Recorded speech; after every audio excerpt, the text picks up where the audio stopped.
هل تعتقدين أن تردي اللغات هو يعني يخص شعب بعينها أم أنه يعني ظاهرة شمولية لكل الشعوب يعني؟ لا، هو ظاهرة شمولية. علاش؟ على خاطر صحيح اللي متوجهين شعبة آداب تلقاه باهي في اللغات أكثر من غيره، لكن الإصلاح يظهر لازم يعم الشعب الكل.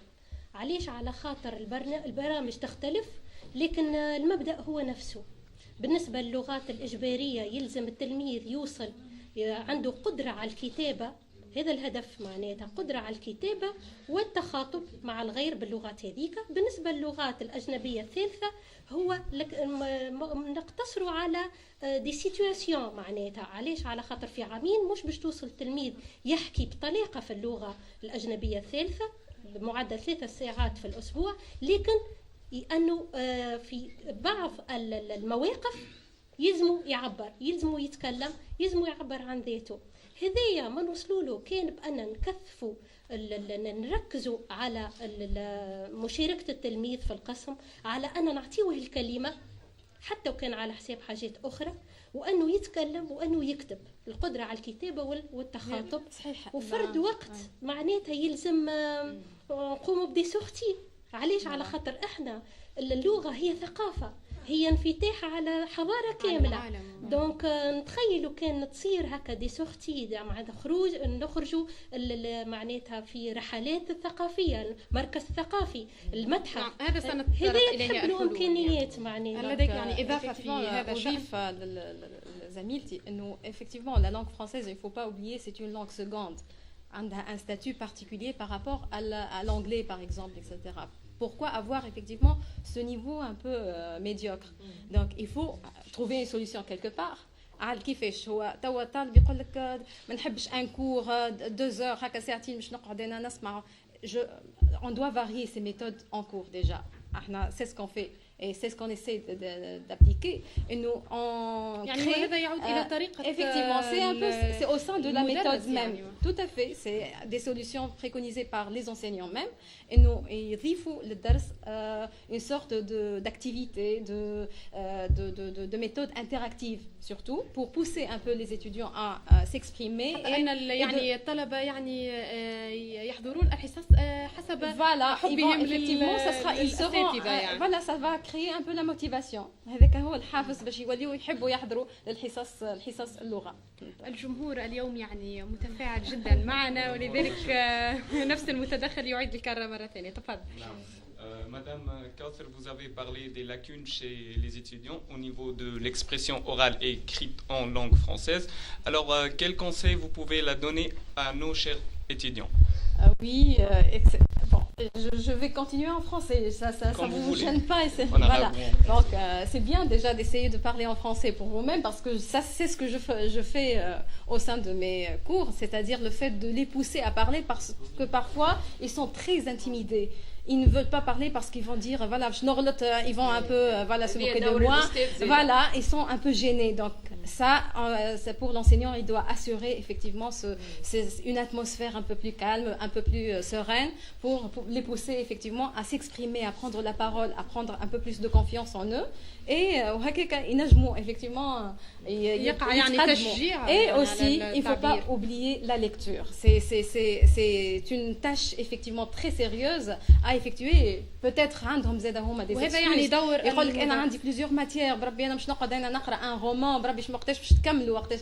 Donc mais on essaie، انا ديما je les conseille انهم يبداو ديما عندهم un livre de poche في الكارتابل معاهم في المترو في des heures هكا. لكن يعني الميديا الجديدة وفرت هذا العبء يعني. Bon oui, mais c'est un peu le temps qui n'est pas le même. Le fait de puiser un peu un petit temps pour lire tout à l'heure. Voilà, c'est pas la même chose. Ça sera voilà, c'est un peu plus rapide, plus light. C'est ça le mot là. سيدة ريم بالحسين كنت يعني حبيت ان نحكي على حاجه اللي بالحق راهو يلزم الاستاذ مسؤول برشا في انه التلميذ ولا الطالب ما يبرودوي با، ما ينتجش لغه في القسم، على خاطر يخلق له نوع من سكون ابل اوبستاكل بسيكولوجيك، معناها حاجز نفسي هكا. اي دونك الحاجز النفسي هذا يجي من لو فيت اللي التلميذ يخاف لا يغلط، لا ينطق بالغلط. هذه المشكله موجوده برشا في اللغه الانجليزيه، ويلزم دونك انا مثلا نعطي اكزامبل في قسمي، وقت اللي نعطي الكلمه التلميذ باش يتدخل، كي يتدخل جو لانتيرومب جامي. كاين وقت اللي يعمل غلطه سكون ابل ميجر ميستيك، معناها وقت اللي يقول كلمه تيلمون ديفورمي اللي ما عادش تتفهم، نتدخل باش نصلحها له. لكن اذا هو ينطقها افيك ان بتيت ديفورماسيون خليه، خاطر كي هكا تولي اش تعمل انت الطريقه وتواصل الافكار. دونك هذه حاجه يلزم الساعه. ونلاحظ اللي في الفرنسي ياسر اساتذه الفرنسي، سامحني مدام، اما ياسر اساتذه الفرنسي سامحني ماهوش بيرسونيل، مي دي فوا ils se prennent pour les avocats de la langue française. معناها في بلاصه ما يصلحوا التلميذ يردوها حكايه ويحكيوا، رغم اللي فما حاجات شوكونت اكيد انا بيدي نلقى، لكن ما يلزمنيش نتعاملوا مع اخطاء التلميذ بالطريقه هذه. خاطر كي يسمع هو غلطته تبدا حكايه وغلطته تبدا تضحك وغلطته تسمع منه الاستاذ ساعات في باب احنا نقولوها خاطر اوني شوكي، مش نقصدوا انه نهينوا التلميذ، لكن يلزم يكون فما تجاوب، فما تفاعل ايجابي ما بين الاستاذ والتلميذ باش يعطي ثقه في نفسه. دونك انا قلت حكيت على سكون ابل انترفيرنس ايرورز، سو سون الاخطاء التداخل بين اللغات، راهو سي ان فينومين عادي جدا، وراهو عند الطفل الصغير وقت اللي يبدا يتعلم في اللغه. الطفل الصغير معناها ما يصرفش الفعل في السنوات الاولى. دونك عادي انه بما انه التلميذ يقعد كانه في مستوى يستاجن في مستوى معين في انه كي يتعلم اللغه، لازمنا نحاولوا احنا نخليوه باساليبنا الخاصه il dépasse ça. دونك فما ديجا لا كاليتي هيومان اي لي كومبيتونس كون ديفلوب، فما جانب شخصي في الأستاذ. سيدة ريم الحسين، شكرا لك على هذا التوضيح. الوقت يدانينا، الكلمة لك الأخيرة للسيدة رندا زين. الكلمة الأخيرة باش نحاوصلوا نحب نقول اللي نعطيو الثقة في صغارنا، خاطر تلميذ ولا في الابتدائي ولا طالب هو قاعد يتعلم، نعطيوهم الثقة. وراهو احنا التوانسة بصفة عامة كابابل باش نتعلموا برشا لغات، هي خاصية عند التونسي اللي في الدول الأخرى ما فماش. معناتها فما شعوب اللي ما عندوش الكاباسيتي باش يتعلم لغات أخرى. احنا التوانسة تبارك الله علينا ذكيين وعندنا الكاباسيتي باش نتعلموا برشا لغات، لكن المنظومة يلزمها تتحسن، وبإذن الله قاعدة تتحسن. وأنا ديما عندي معناتها ننظر بنظرة تفاؤلية للأمور. دونك بإذن الله تتحسن الأمور بشوية إصلاحات، بشوية نحيو 25% في الباك، بشوية معناتها نعطيو للغات الكل قيمتها.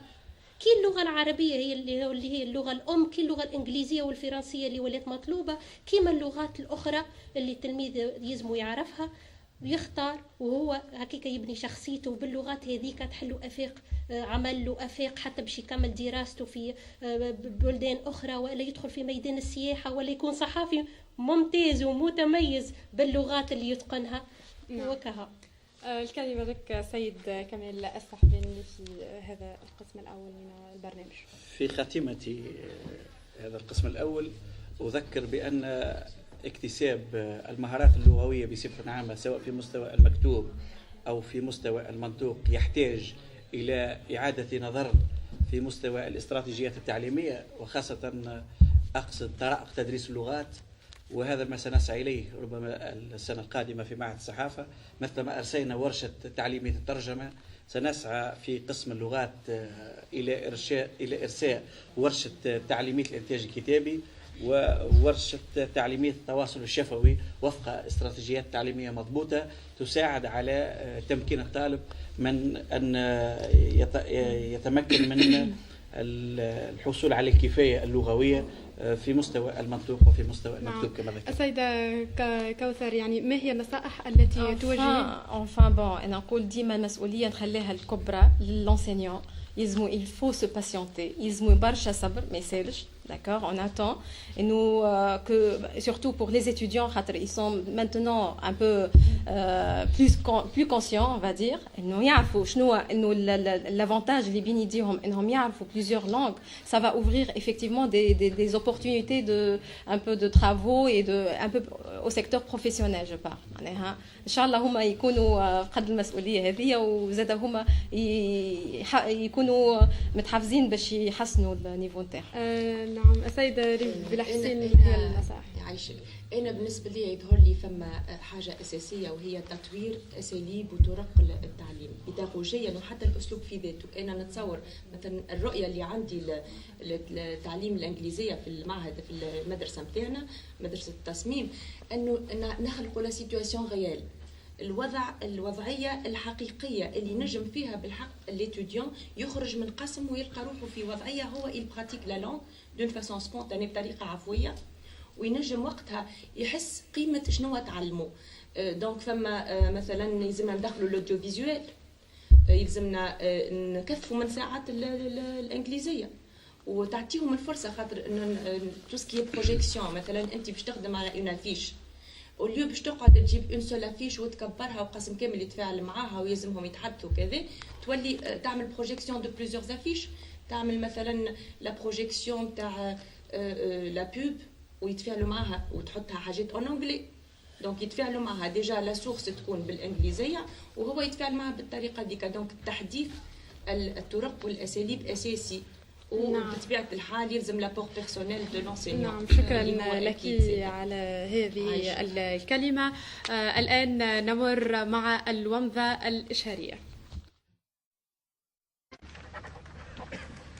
1 minute 1 minute please.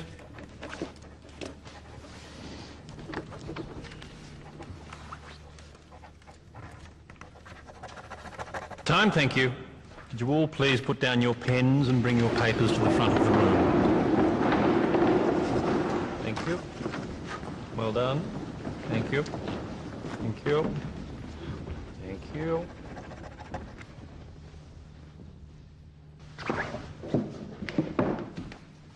Oh, I'm sorry, you're too late. Gave you plenty of warnings about time. You failed. Sorry. Excuse me, do you know who I am? I have absolutely no idea. Good.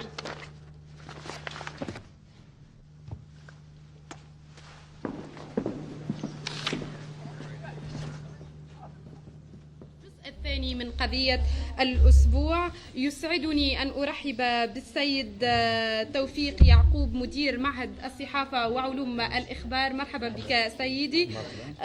السيدة ريم الزياني أستاذة بالمدرسة العليا للتكنولوجيا وتقنية التصميم. مرحبا بك سيدتي.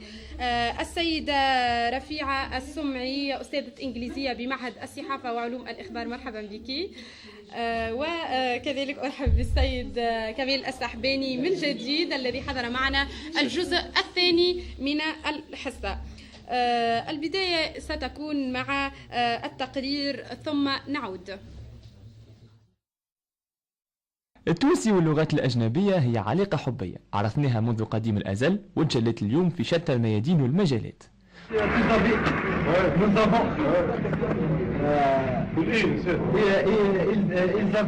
شفناها في السياسة وقت اللي حكى سيدي الشيخ باللغة الإنجليزية.